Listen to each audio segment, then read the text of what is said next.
Yes, Aluminium Solution TZ. Tupo katika zile apartment zetu za Kibaha. Tumekuja kufitisha dirisha zetu za aluminium sentimita 8. As you can see, nimeona engineer hapa anakagua kwamba aanzie kuweka madirisha upande gani, then tuanze kutoa go ahead kwa vijana waanze kusambaza madirisha kwa ile eneo lote. So usisite kuwasiliana nasi Aluminium Solution, tutakuonesha hatua kwa hatua mpaka hii kazi itakavyokamilika.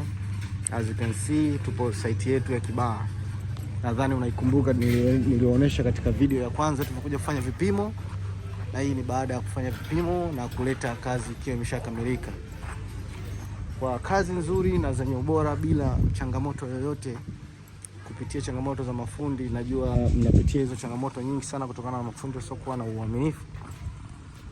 Tutafute sisi Aluminium Solution, tuwafanyie kilicho bora na kwa wakati sahihi kabisa. Huo ndio muonekano sasa baada ya kukamilika kwa hizi hapa apartment zetu. Tunaenda kwa nyuma. Huu ni muonekano wa nyuma.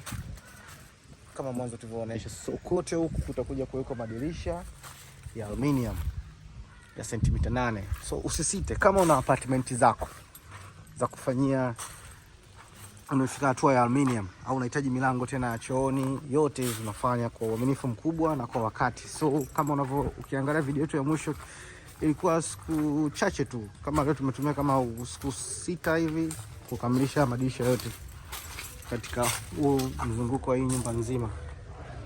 So swala la uaminifu liko kipaumbele kabisa kwetu Aluminium Solution TZ, na swala la wakati kukamilisha kazi 100%.